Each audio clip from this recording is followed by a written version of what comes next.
ఉపాధి పనిలో ఇన్ని కష్టాలు ఏంటి భయ్యా? కొత్తగా ఫేస్ హాజరు అనేది వచ్చింది. ఎండలో ఇన్ని తిప్పలు పడడం అవసరమా అని ఇంత ఎండలో అంత ఓపికగా ఎలా ఉంటున్నారు నాకైతే అర్థం కావడం. హై డార్లింగ్స్ అందరికి ఈ వీడియో ఎక్కడ స్కిప్ చేయకండి, పూర్తిగా చూడండి. నా వెనుకున్న మా ఊరు వాళ్ళని ఒకసారి గమనించండి. ఫేస్ హాజరు కోసం అయితే వెయిటింగ్ చేస్తున్నారు ఇంత ఎండ. ఈ కొండ ప్రాంతాల్లో ఉపాధి పని చేయడం వల్ల నెట్వర్క్ అనేది రావడం. ఫీల్డ్ అసిస్టెంట్ బ్రో అయితే మాత్రం మా కోసం ఈ ఎండలో చాలా కష్టపడుతున్నాడు. పొద్దున్నే 6 గంటలకి ఉపాధి పనికి వచ్చిన ఫేస్ హాజరు పడక పని అనేది 8-9 గంటలకి స్టార్ట్ అయ్యి ఉపాధి పనికి అందరూ ఏజ్ అయిన వాళ్ళే వస్తున్నారు కాబట్టి చాలా ఇబ్బంది అయితే పడుతున్నారు ఈ ఎండకి.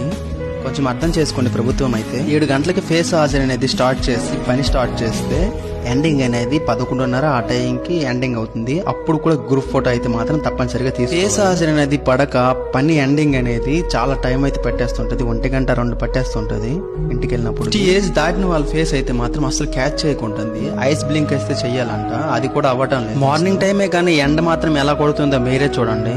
పొద్దున్నే ఉపాధి పనికి వచ్చేస్తాం కాబట్టి క్యారేజ్ అయితే పట్టుకుంటాం. ఫేస్ హాజరు అనేది పడక మధ్యాహ్నం 1 గంట 2 వరకు పని చేయడం వల్ల మధ్యాహ్నం కూడా భోజనం అనేది ఉండదు. అయినా సరే ఎండలోనే చేస్తారు. మొదలై ఎండాకాలం కాబట్టి ఏజ్ బార్ అయిన వాళ్ళు మాత్రం చాలా ఇబ్బంది అయితే గురవుతున్నారు. ప్లీజ్ ప్రభుత్వం అయితే మాత్రం ఖచ్చితంగా పట్టించుకోవాలి ఈ విషయం గురించి అయితే. ఒకప్పుడు అంటే మస్టర్లో హాజరు వేసుకునే వాళ్ళు, కానీ ఇప్పుడు అలా కాదు. ఫేస్ హాజరు వచ్చడం వల్ల కొంచెం ఇబ్బంది అయితే అవుతుంది. ఇలాంటి ఇన్ఫర్మేషన్ వీడియోస్ కోసం నా ఛానల్ అయితే ఫాలో చేసుకోండి. నచ్చితే లైక్ చేయండి, అలాగే సబ్స్క్రైబ్ చేసుకోండి. Thanks for watching. ఖచ్చితంగా లైక్ మాత్రం చేయండి.